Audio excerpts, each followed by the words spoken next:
but I'm still stuck with one of the most terrifying and inexplicable home invasions I've ever seen. We want to have Mr. McDuffie, you can stand next to your attorney, or we can pull up a chair if that works better. So we're going to call page 2, Antwain McDuffie, C371483-6. We have Mr. Rutledge appearing with Mr. McDuffie, who's present in custody, and then we have Mr. Portz for the state. This is the time and date set for sentencing. Are the parties ready to proceed? Yes, sir. Okay. My notes reflect that as a result of the negotiations in this case, the state does retain the full right to argue the 3 counts that Mr. McDuffie has pled to, but will not seek more than 10 to 30 years aggregate between cases and counts. He also has another case that he's being sentenced on in front of Judge Lily Spells on June 17th. So, state. Thank you, Your Honor. I've read your sentencing memorandum as well, so I am aware of what you're seeking, but if you want to argue, you still have that right. Thank you. And did you have a chance to review the CD we provided as Exhibit 1 as well? Yes. Okay. Yeah, and we are seeking 10 to 30. I would just note at the outset of this sentencing argument, the co-defendant who's already been sentenced, Mr. Roberts, we requested 8 to 20. Obviously for the reasons that we've elicited in our sentencing memorandum. Not only do we think Mr. McDuffie is more culpable, more violent, more dangerous individual, he also is being sentenced for numerous more crimes than Mr. Roberts committed. So what we're asking for here falls well within the range of what he should have been sentenced to, something far greater than this, had he taken this to trial. And while we are here today, we think a 10 to 30 sentence obviously is a just sentence in light of, just comparatively compared to the co-defendant in this case.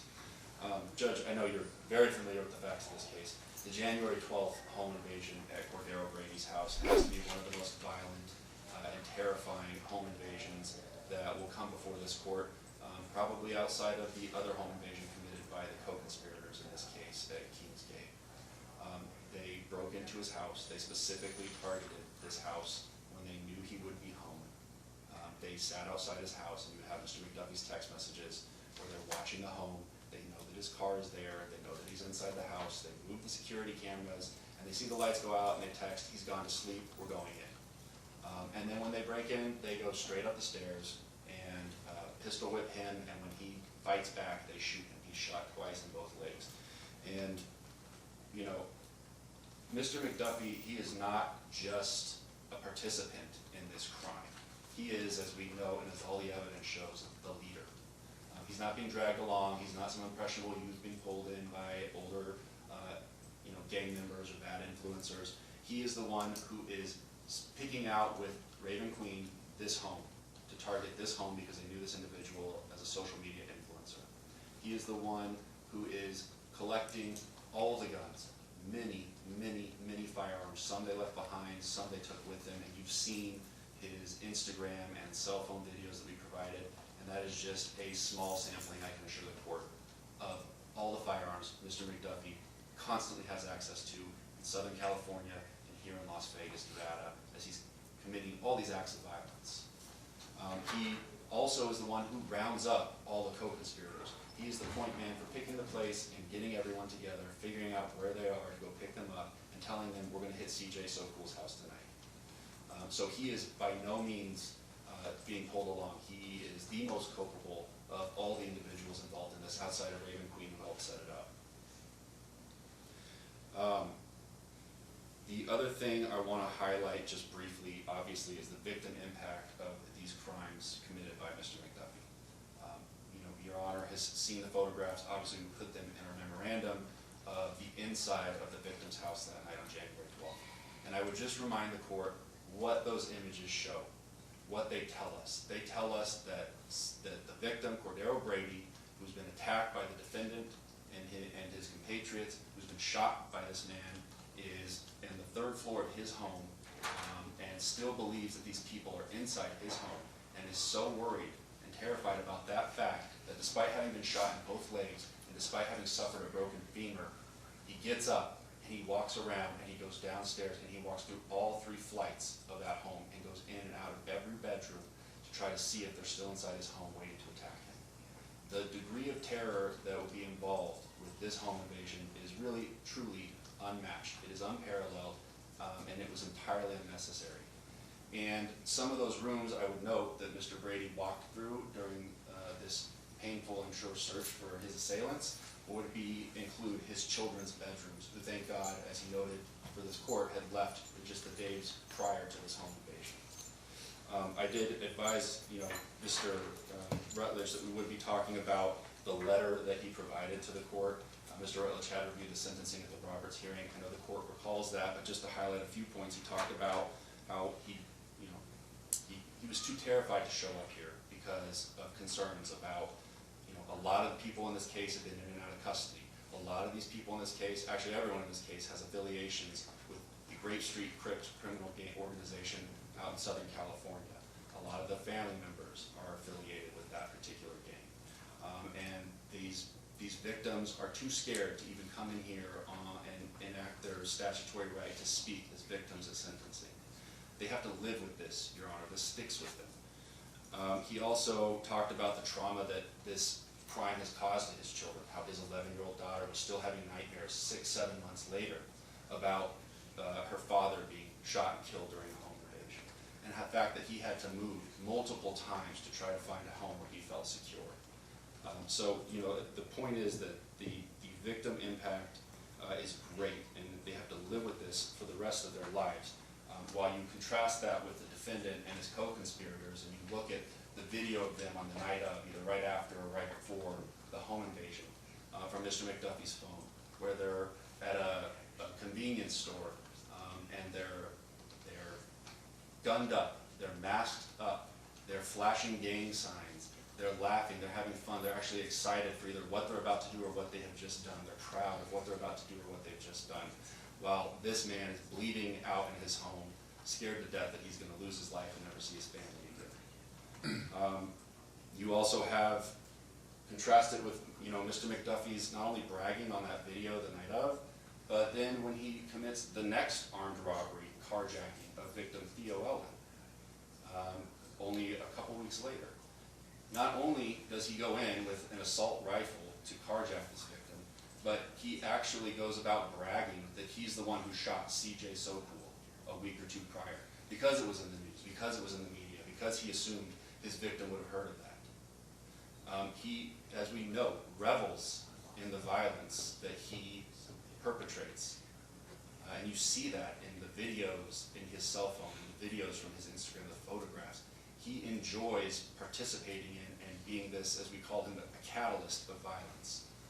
And it's truly disturbing, and I know you're going to hear a lot from the defense about, I'm sure, his upbringing and things of that nature. And while, obviously we can sympathize with that, it does not change the fact that he has been given opportunity after opportunity. He should have never, I know it wasn't this court's decision, he should have never, in the state's position, been out of custody in this case.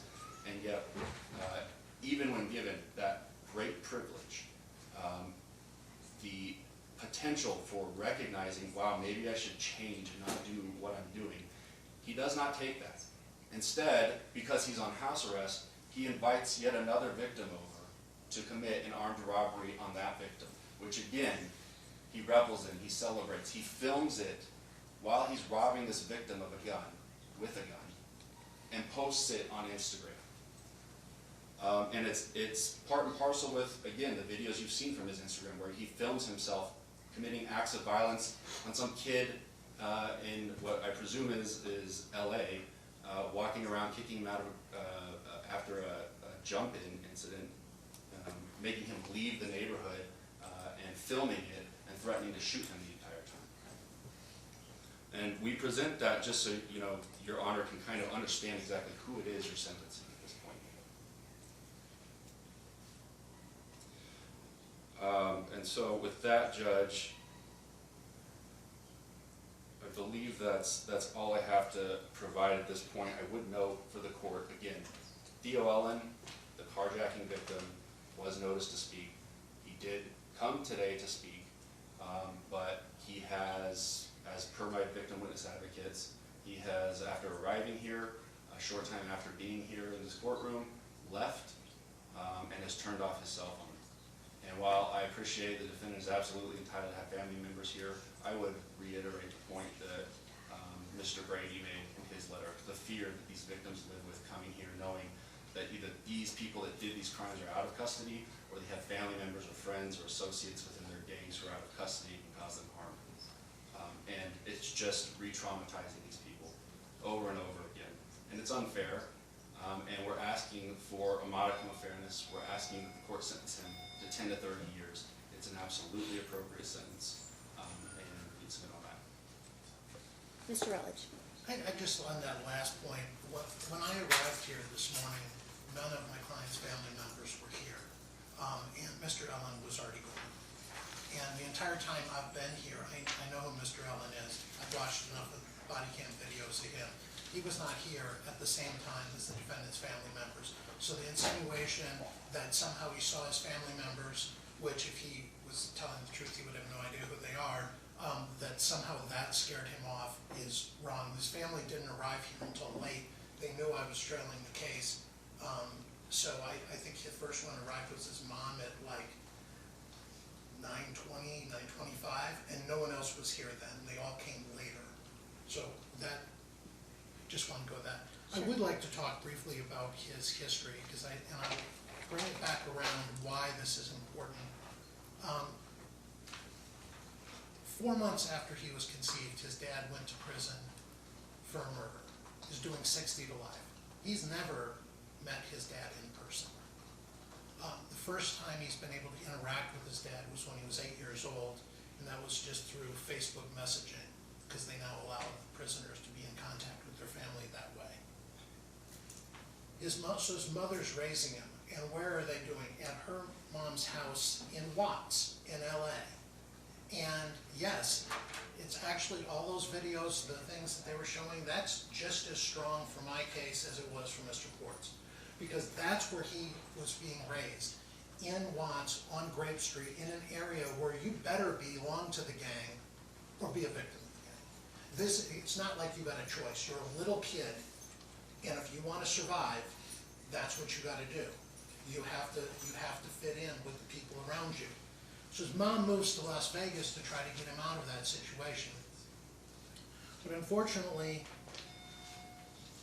mom's been to jail and prison herself. When he was 4 years old, she went to jail, had to send him back to his grandmother in Watts.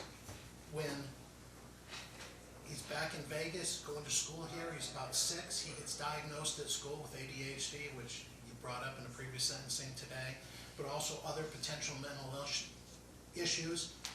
They don't treat him, they just give him, writing a script for some Adderall. He doesn't like taking pills. That was the end of it. And then almost immediately, mom picks up a case. She has to do 18 months in Smiley Road. He's back in LA, 6 years old, back in the gang neighborhood. Then the worst of all is when he's 14 years old, his mom is defending herself with a gun. And you can see what the problem there is. So she does back in 2021, she goes to federal prison for being a felon in possession of a firearm.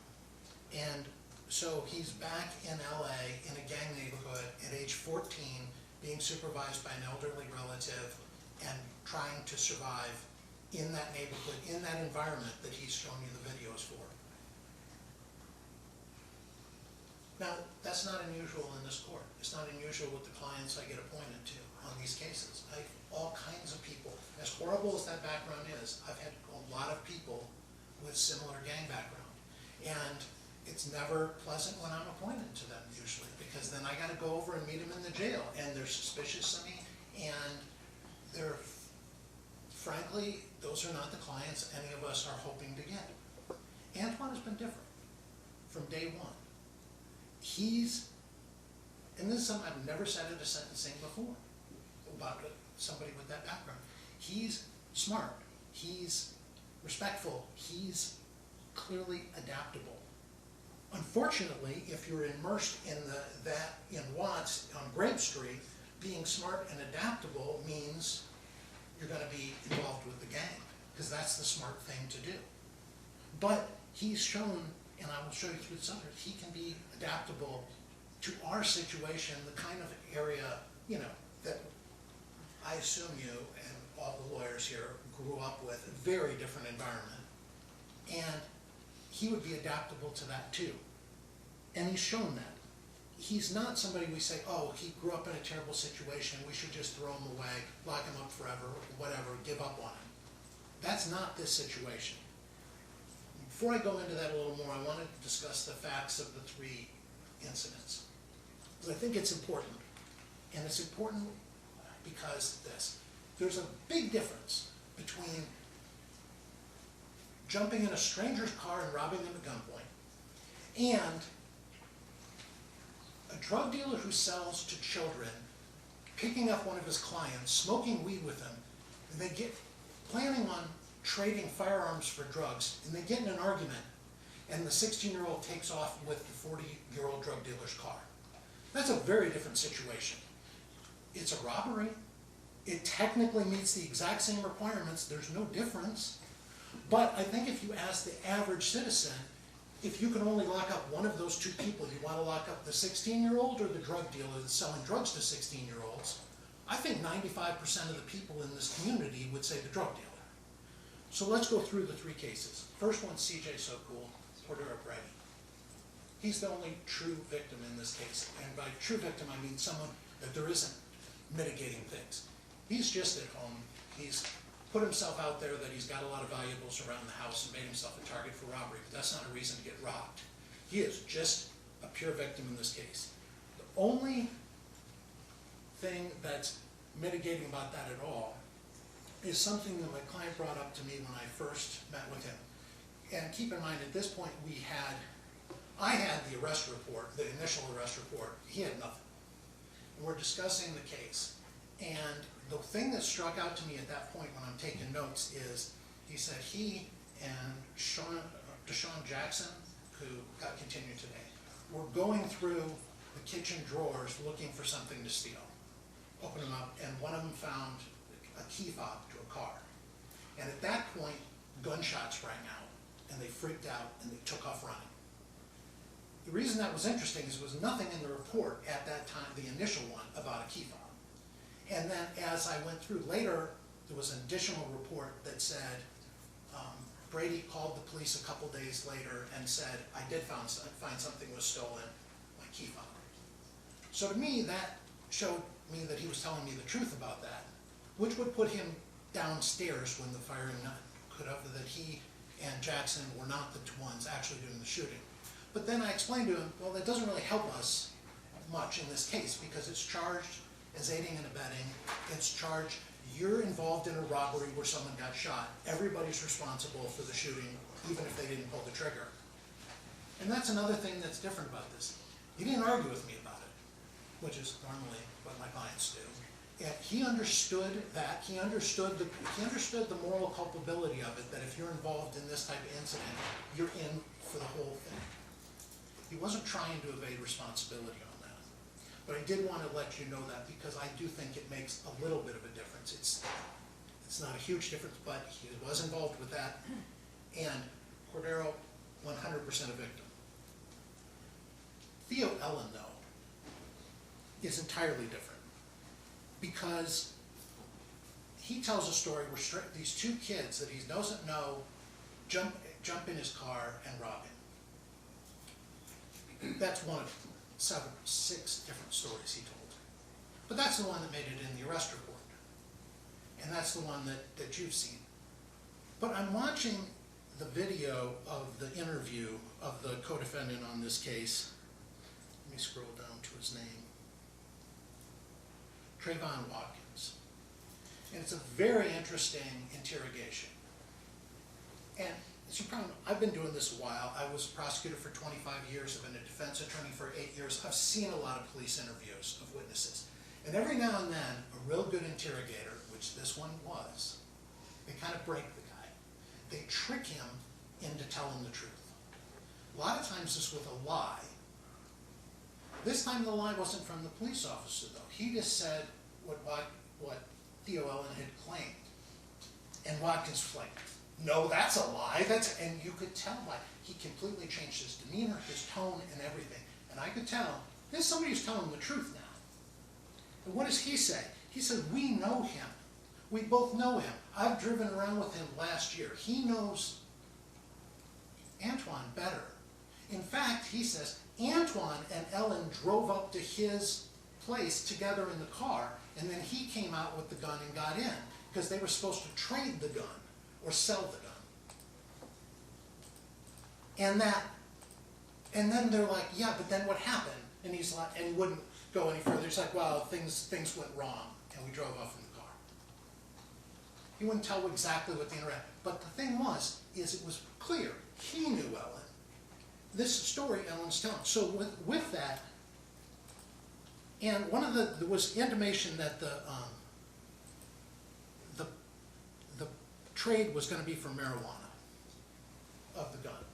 And I go and I watch. I think I just play the audio of this. Okay. There's a body cam I was watching to try to see what I can find on this, and it's about an hour after the car was taken. The police chase him down, and the car's parked there. There's a police officer guarding the car, waiting for the CSIs to come out and take pictures. And a sergeant comes up to him. Yep, good shit. It smells like they were smoking weed too. What's that? I said it smells like they were smoking weed too. You're smoking weed? Yeah, there's weed on the floor. Oh, I'm sure. No, that's victims. That's the victim's car? Yeah, victims. And the victim's weed? That's Yeah. some... Jeez. Oh boy. Which was exactly my reaction, the officer's reaction. It's like, what is that about? And sure enough, in the CSI photographs, there's weed all over the car. There's also a big, like a cafeteria tray with a bunch of weed on it, like is used by drug dealers to separate out different quantities to sell it. So now, Watkins' story is starting to make a lot more sense than Ellen's story. So I go through all the different stories that Ellen told. Version 1, 4:22 p.m., his 911 call. He said, it just happened. I literally just pulled over to look for an address just now. And that they live right here. Now, first of all, he pulled over to look for an address. That's the claim at this point. There's nothing about car trouble. And he knows exactly where they live, not random strangers. Now, in version 2, it's a body cam starting at 4:25 p.m. So 3 minutes later, a patrol officer pulls up. Also would note that when the officer pulls up, he walks over to a security guard. This is daytime, 4:20 in the afternoon. There's a security guard, there's a rehab place directly across the street from where this supposedly happened. Where the security guard is sitting is closer than from me to you to the street. Because there's just like room, like one line of cars that could be parked there. There weren't any cars other than the police cars, but there could. And she's sitting in a chair looking right across, right where this robbery allegedly occurred. She saw nothing. Doesn't mean nothing happened, but certainly not the kind of carjacking that Ellen described later to the police. So he tells the patrol officer, I pulled over to check my tire because it was wobbly. Not to check an address, a wobbly tire. Well, I told you the police got the vehicle after a chase later. There is nothing wrong with the tires on this car. They work perfectly. There's no warning lights, there's no wobbly wheels or wobbly tires or low tires. The car runs perfectly, which you can watch the car go in the dash cam videos. It is fine. Then he says, I just pulled over to the gas station to get gas and check the tire. What gas station? Then he said, I was headed to the tire store, but I couldn't make it because it was too wobbly. He's 60 feet from a tire store. And he can't, this is so wobbly, he can't get there. Weirdly enough, we can have a high-speed chase in this car with this wobbly tire, an hour later. So apparently during that hour, my client took the car to the Mercedes dealer and got the wheel fixed? No. Version 3, he claimed the tire sensor light came on. There's no evidence that the lights were ever on, and we all know how difficult those are to get turned off. Version 3, police supervisor comes. He says, I noticed the tire was wobbly, so I got off the freeway. I didn't stop at the tire store, but I drove past it to the gas station. Then I drove back and U-turned and pulled in front of the apartment to check the tire. Version 4, his first tape statement, he said, my tire was wobbly and I needed gas. And, so I wanted to check the, tire pressure. So I mess around and I miss the tire spot. Version 5, I Googled the nearest tire shop, but I passed it. Version 6 to the grand jury. Here's the best part. First time he's under oath, and he says, do you know these individuals, was the question. Not initially, no. Question, do you feel like you recognized? Answer, the first, the one who jumped in the front. And how do you recognize him? Just through social media. What does that mean? Instagram, like maybe have mutual friends or something.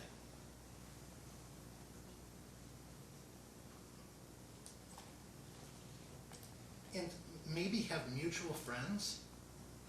And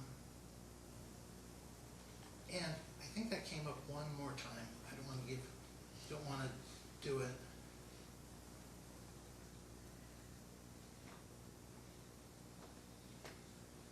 Oh yeah, in the second taped interview, he said, he might look familiar in terms of, I've seen him like on social media or driving or something, or Instagram maybe, but I don't know him.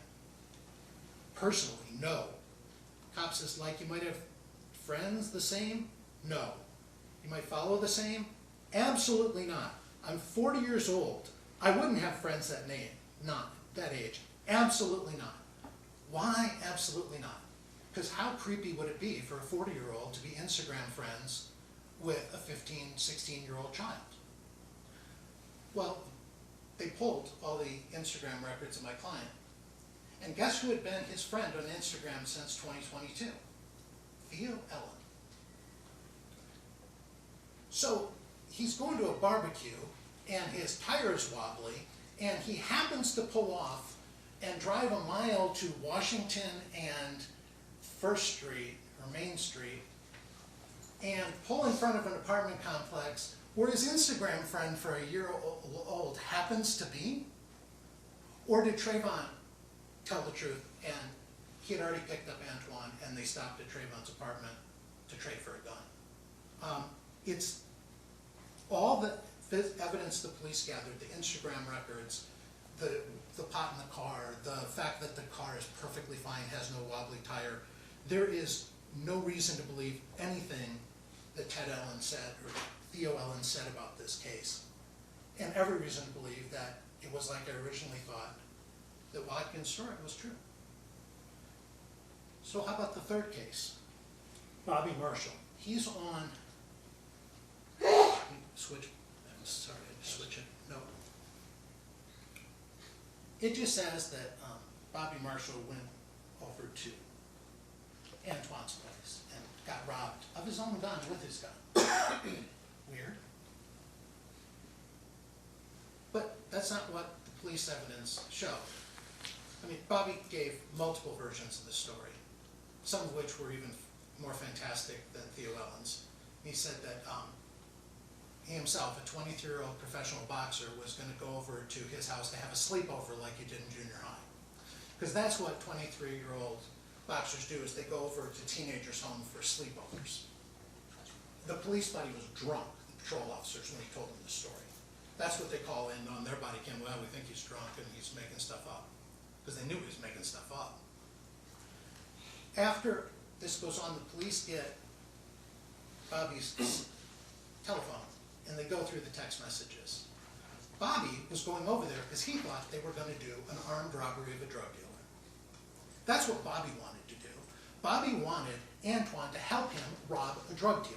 And he brought 2 guns over there with him, one for him, one for Antwain, so they could rob a drug dealer. That's why Bobby went there. How do we know? The police have the evidence. They have the text message strings.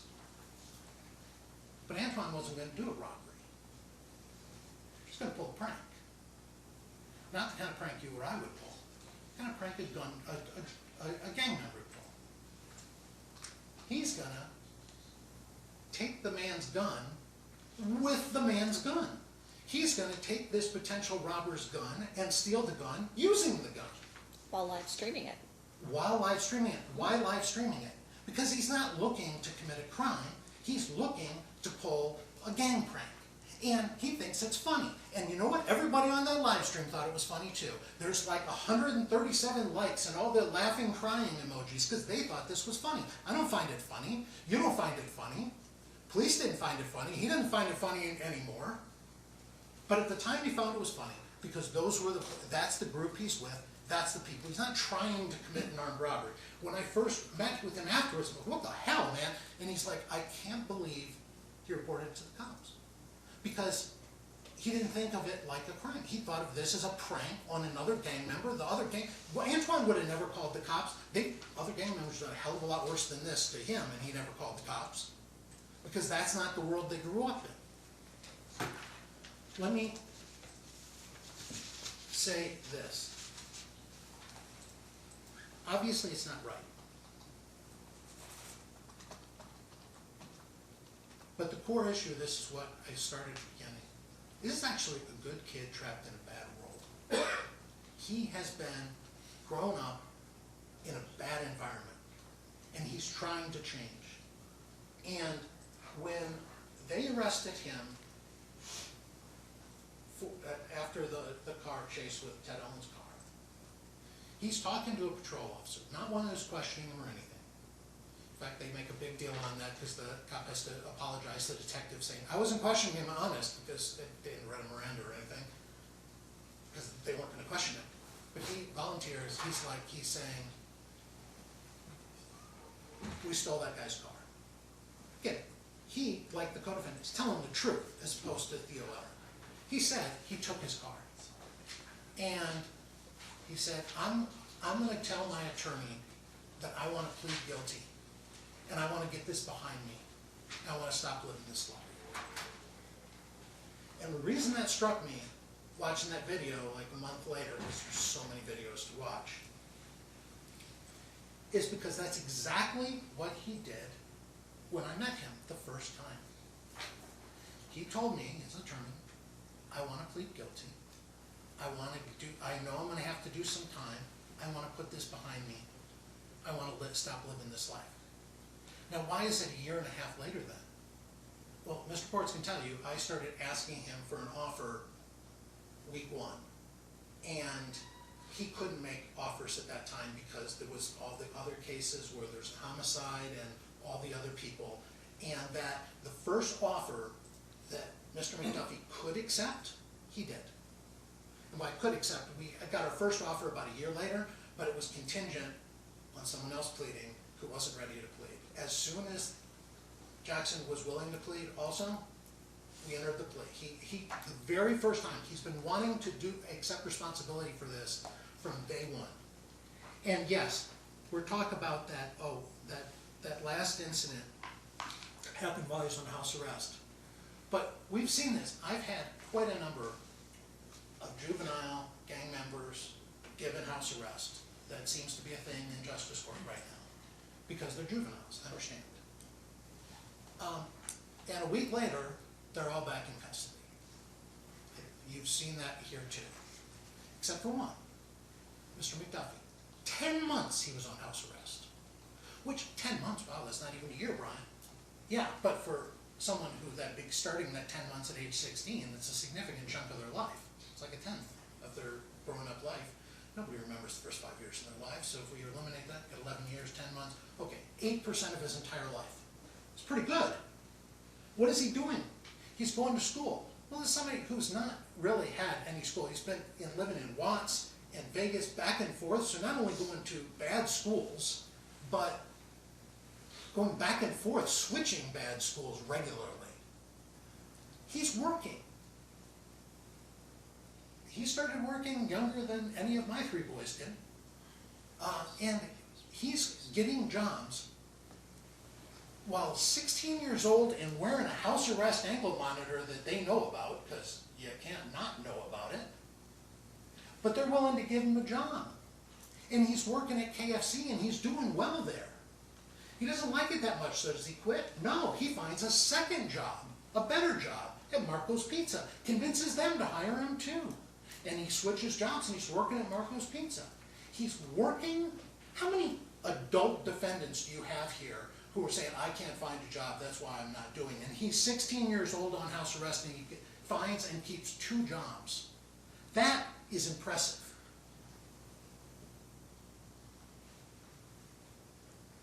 He's not looking for an angle on this. He never has been. He's looking for a chance. And the thing I've always said on sentencing, whether I was on that side or this side, is you have to sentence them to what is necessary, but nothing more. I think they teach that in judicial college too.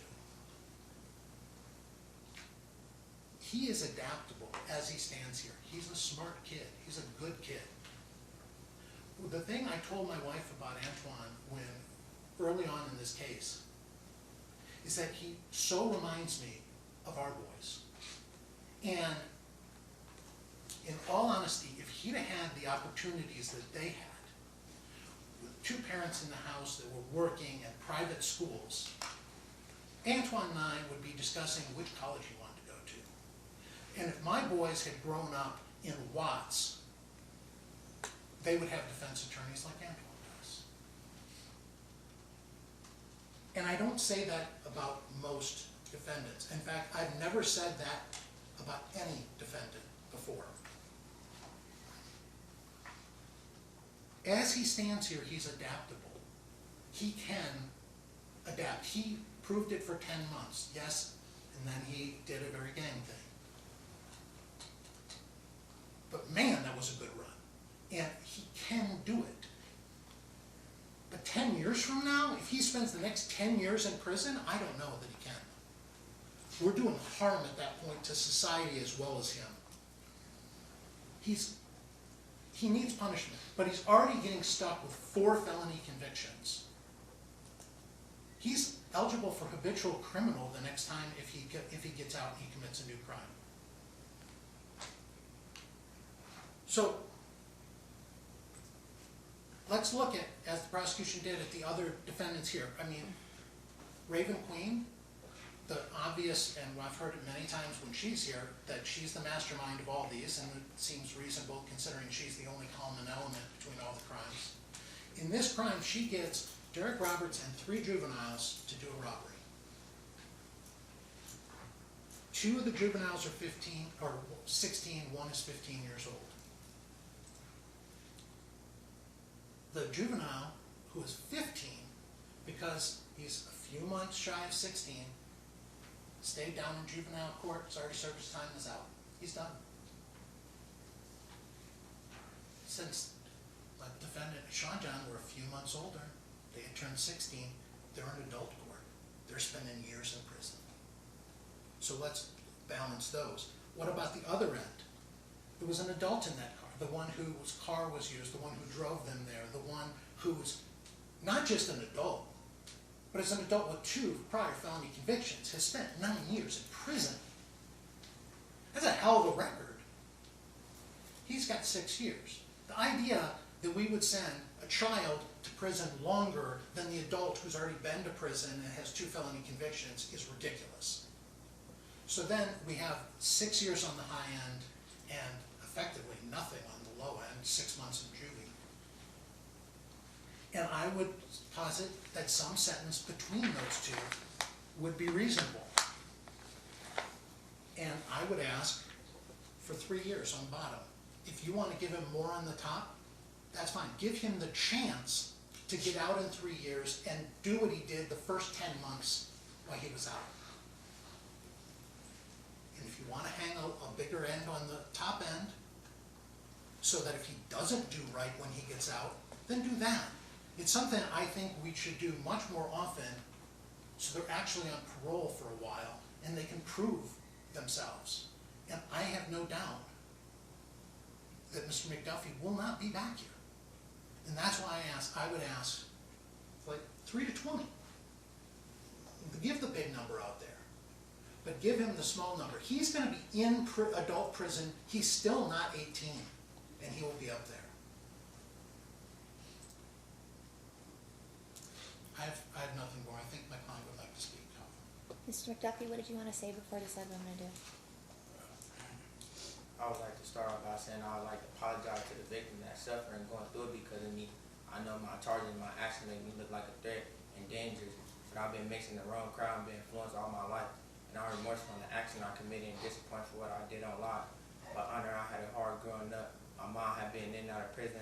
My dad got sentenced to life before I was born, so I ain't had that much guidance. So I just asked you to show me some type of sympathy and give me 4 or 5 years to max so I can make it back to society and do something with my life. And I ask for you to run everything concurrent, and that'd be all, Honor.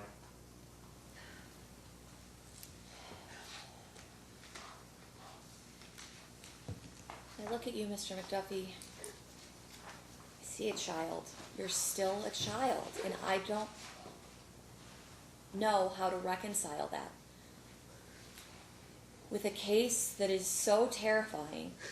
It's one of the worst things I've ever seen. And I sit on murders, and there's murders that are not as bad as what you guys did to Mr. Brady. I understand that there's other co-defendants, and I don't want to speak on them because they're still in front of me, but I think you were more responsible for planning this than what you say.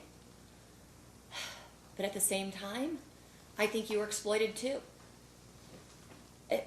It's so difficult to sentence someone, especially a child, because I'm looking at what your potential is. And most children have unlimited potential, and you could do anything. But what that means is it could be anything good or anything bad. And I've seen some really bad things in your history. So it's one of the more difficult sentencings I've ever sat over, given those two conflicting things. I think Mr. Rutledge has done an excellent job explaining, humanizing you, explaining why the carjacking case was not as it was portrayed in those initial reports, but I'm still stuck with one of the most terrifying and inexplicable home invasions I've ever seen. In accordance with the laws of the state of Nevada, you're hereby judged guilty of counts 1 and 3, robbery with use of a deadly weapon, count 2, battery with use of a deadly weapon resulting in substantial bodily harm. I'm going to impose the $25 administrative assessment fee, $3 DNA collection fee, $150 DNA fee, as well as the test. There'll be $3,943.30 to Nevada victims of crime. As to count 1, you're sentenced to, on the robbery portion, 2 to 10 years Nevada Department of Corrections. As to the enhancement, I've considered the factors laid out in NRS 193165A through E inclusive. We'll fix that at a consecutive 2 to 5. As to count 2, the battery with use of a deadly weapon, I'm going to sentence you to a 2 to 10 year consecutive sentence. As to count 3, I'm going to sentence you to 2 to 5 years with a consecutive 12 to 36 months to that, but that's going to run concurrent to counts 1 and 2. The aggregate sentence is 6 to 25 years, Nevada Department of Corrections, with 325 days credit time served. I hope you remember all the good things that were said about you, and I hope you make the best of this time. This is less time than I ever anticipated giving you for this, and I really hope I don't see you back in any capacity, and I hope that you can make the best of this and move on as you told me you want to. Anything further? We just recognized there was an issue with the credit for time served. It Okay. indicated he was in for an entire year and he was out. Correct. Yeah, so There's I have 190. I did, for purpose of how I got there, I did January 22nd, 2023 to February 6th, 2023. he was not out until the end of March. Okay, and then I did 12/20/2023 through today. The second part of that, the 175 days, I agree with. The first part, although he was released on ordered to be released on house arrest. So the question is the day that he got released. Yeah, well, but that he actually got out because his mom wasn't able to pick him up and she didn't want him to be unsupervised. I think if we, no, because I think it's the end of March. So we've agreed at 250 days would put it All right, within a 250 day or days two, credit time correct. served. 250. thank you, Judge. All right.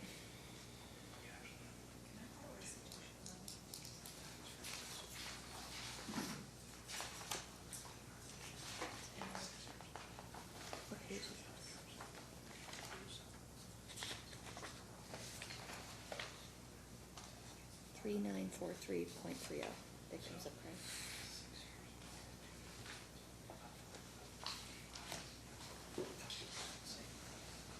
Are we ready on page 3, Courtney Madison?